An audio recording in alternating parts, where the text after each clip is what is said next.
दोस्तों साल 2026 का टी20 वर्ल्ड कप खत्म हो चुका है और भारत ने वो वर्ल्ड कप अपने नाम कर लिया है। अब हर किसी की निगाहें 2027 में होने वाले ओडीआई वर्ल्ड कप को लेकर है। और अब ओडीआई की जो वैल्यू है वो इस वजह से भी थोड़ी और ज्यादा बढ़ गई है क्योंकि भारतीय टीम के जो दो सुपरस्टार खिलाड़ी हैं, रोहित शर्मा और विराट कोहली, ये दोनों खिलाड़ी सिर्फ एक फॉर्मेट खेल रहे हैं। और वो एक फॉर्मेट कौन सा है? वो फॉर्मेट है दोस्तों ओडीआई फॉर्मेट। अब जैसे जैसे आपने एक चीज नोटिस की होगी कि जब ऑस्ट्रेलिया के दौरे पर भारत गया था तो उस दौरे से एक एडेड प्रेशर रोहित शर्मा और विराट कोहली को लेकर ना बना दिया गया था कि भाई ये दोनों खिलाड़ियों के ऊपर प्रेशर है और ये जब तक परफॉर्म करेंगे तो खेलेंगे, अदरवाइज ये दोनों खिलाड़ी नहीं खेलेंगे, इन्हें बाहर कर दिया जाएगा।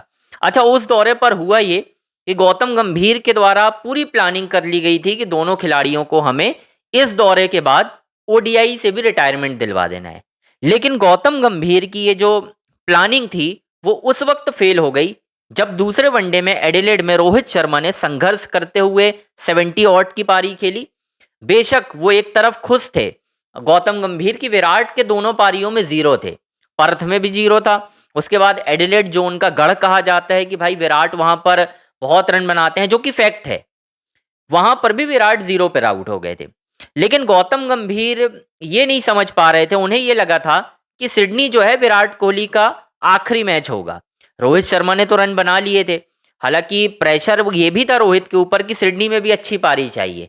तो सिडनी में दोस्तों क्या हुआ कि गौतम गंभीर का जो प्लान था उस प्लान को रोहित और विराट यानी रोको ने पूरी तरह से फेल कर दिया। विराट ने 70 प्लस कर दिए और रोहित ने 125 या 121 करीब स्कोर किया और कहीं ना कहीं प्लेयर ऑफ द सीरीज भी जीत ली। और उसके बाद आपने देखा होगा गौतम गंभीर जब रोहित शर्मा और विराट कोहली ने रन बना दिए और रन बनाने के बाद रवि शास्त्री और एडम गिलक्रिस्ट ने दोनों खिलाड़ियों को बुलाया इंटरव्यू के लिए। और उस इंटरव्यू में कहीं ना कहीं पूछने की कोशिश की कि भाई आपका गोल क्या है और क्या आप डन हो चुके हैं, यानी अब खत्म है, ये आखिरी है आपका। तो दोनों ने इशारे में कुछ सोचा और उसके बाद ना बोला कि नहीं, हम इसी तरह से आगे कंट्रीब्यूट करना चाहते हैं। यानी दोनों खिलाड़ियों का जो एम है वो 2027 ओडीआई वर्ल्ड कप तक हर हाल में जाना है, ये किसी से छुपा नहीं है। लेकिन गौतम गंभीर को दोनों का रन बनाना और इस तरीके से जो बयान उन्होंने दिया ये पसंद नहीं आया था। मैं आपको फैक्ट के साथ बताता हूँ। जब मैच खत्म हुआ, सीरीज खत्म हुई और भारत हार गया सीरीज, उसके बाद गौतम गंभीर दोस्तों प्रेस कॉन्फ्रेंस में आते हैं और हमने देखा है कि जब गौतम गंभीर पीसी में आते हैं तो कहीं ना कहीं वो टारगेट करने की कोशिश करते हैं रोहित शर्मा और विराट कोहली को। हमने ये नोटिस किया है, अगर आप उनकी हेड कोच बनने के बाद उनकी प्रेस कॉन्फ्रेंस देखेंगे तो आप लगातार आपको ये अंदाजा मिल जाएगा कि नहीं भाई, ये बात बिल्कुल फैक्ट है कि दोनों खिलाड़ियों के बारे में वो टारगेट करते हैं। वही टारगेट उन्होंने उस दिन भी कर दिया। गौतम गंभीर ने कहा कि अगर इंडिविजुअल माइलस्टोन को देखेंगे तो मेरे लिए उसकी कोई वैल्यू नहीं है क्योंकि हम सीरीज हार गए। तो ये जो सेलिब्रेशन हो रहा है कि रोहित शर्मा और विराट कोहली ने रन बनाए हैं, इनको सेलिब्रेट करो, मैं बहुत ज़्यादा खुश नहीं हूँ। उन्होंने साफ कहा था। यानी कोई हेड कोच अगर ये सोच ले, अपने मन में ये बात बैठा ले कि मुझे तो इनका रिटायरमेंट कराना है, तो फिर उनकी तो कोई भी पारी पसंद नहीं आएगी ना। और वही उस दिन हो रहा था दोस्तों। रोहित शर्मा विराट कोहली का रन बनाना बिल्कुल भी पसंद नहीं आ पा रहा था गौतम गंभीर को। उन्होंने टारगेट किया कि मेरे लिए इंडिविजुअल माइलस्टोन की कोई वैल्यू नहीं है, मैं चाहता हूं कि टीम जीते और हम तो सीरीज हार गए। और यहीं पर एक बवाल शुरू हुआ कि भाई गौतम गंभीर क्या रोहित और विराट को आगे ले जाना चाहते हैं। लेकिन उसके बाद दोस्तों जब गंभीर ने यह प्लान बनाया कि साउथ अफ्रीका सीरीज में दोनों फ्लॉप हो जाएंगे, तो साउथ अफ्रीका सीरीज में विराट ने रांची में 135, उसके बाद रायपुर में 100, फिर उसके बाद आखिरी जो वनडे मुकाबला था विशाखापट्टनम ने, वहां पर तो 44 गेंदों पे मेरे ख्याल से 65 अराउंड कर दिए। तो दोनों ने ना रन बना दिए ताबड़तोड़। अच्छा, गंभीर जो है वहां पर कुछ नहीं बोल सकते थे, फिर भी गंभीर ने टारगेट किया। गंभीर ने प्रेस कॉन्फ्रेंस में ये कहा कि मुझे ऐसे खिलाड़ी चाहिए जो वनडे को वनडे फॉर्मेट से खेले। वहां पर कहना ये था कि भाई ये सारी चीजें हो जाएं, ठीक है। यहां पर उनका कहना कुछ और था। मतलब गौतम गंभीर चाहते क्या है? या तो फिर वो खुलकर आ जाएं और ये सारी चीजें बोल दें यार कि मतलब आप दोनों को अलग कर दो।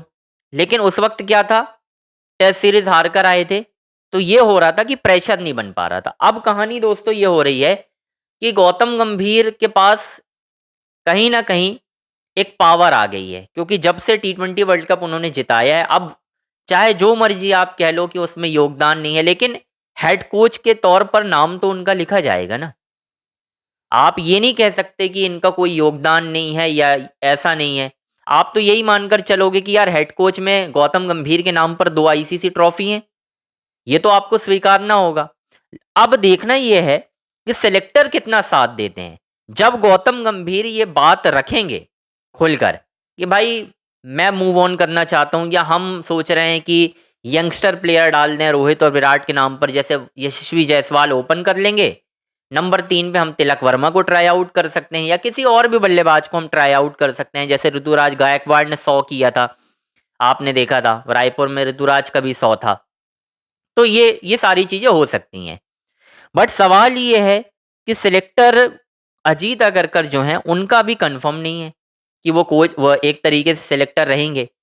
तो क्या ऐसा तो नहीं है कहीं कि जब कहीं ना कहीं आप ये मानकर चलिए कि नया अगर सिलेक्टर बदला, और वो सिलेक्टर कौन है आपको ही मालूम है, मैंने आपको पहले ही बताया है, या तो प्रज्ञान ओझा या फिर आरपी सिंह। अब दोनों है विराट के खास। दोनों ने अभी टी20 वर्ल्ड कप में ईशान किशन की वापसी कराई, आपने देखा होगा। ईशान किशन की वापसी कराने में आरपी सिंह का बहुत बड़ा रोल है। सैयद मुश्ताक अली ट्रॉफी देखने गए थे, वो वहां से उन्होंने उठाया है। सेम वही चीज है, जब गंभीर और विराट की लड़ाई जो कि चल रही है, इनके बीच जो सुलह करवाने की जो कोशिश की गई थी वो भी प्रज्ञान ओझा ने की थी, क्योंकि रोहित को वो बहुत अच्छे तरीके से जानते हैं, विराट से उनकी बहुत अच्छी जमती है, ये सबको पता है। तो सुलह कराने भी वही गए थे। तो अगर कहीं ये बन जाते हैं सिलेक्टर, तब तो फिर गौतम गंभीर की नहीं चलनी है। लेकिन अगर अजीत अगरकर रहते हैं दोस्तों, तो गंभीर जो है पूरी तरह से ट्राई करने की कोशिश करेंगे कि मैं रोहित विराट को आगे लेकर ना जाऊं और उन्हें पीछे खींचूं, ताकि इन दोनों की जगह मैं किसी और को खिलाऊं। उनको ऐसा लगता है कि सीनियर खिलाड़ियों के रहने से मेरी पावर कम होती है, मैं बहुत सारी चीजें नहीं चला पाता हूं। इसी वजह से ना दोनों खिलाड़ियों के पीछे बयानबाजी करना, ये सारी चीजें ना गौतम गंभीर बड़े अच्छे से करते दिखाई देते हैं दोस्तों। तो देखते हैं क्या होता है दोस्तों, आपको अपनी राय बतानी है। मुझे ऐसा लग रहा है कि गौतम गंभीर कहीं ना कहीं ये प्लान कर रहे हैं कि रोहित शर्मा विराट कोहली को मुझे नहीं लेके जाना है। अब डिपेंड करेगा कि विराट और रोहित इन पर क्या बयानबाजी करते हैं, क्योंकि इंटरव्यू होंगे आईपीएल में, परफॉर्मेंस बहुत मायने रखेगी। तो ये देखना है कि अब ये क्या जवाब देते हैं। तो खैर दोस्तों, आपको चैनल को लाइक करना है, सब्सक्राइब करना है, शेयर करना है। सारी बड़ी अपडेट आपको इसी चैनल पर मिलेगी।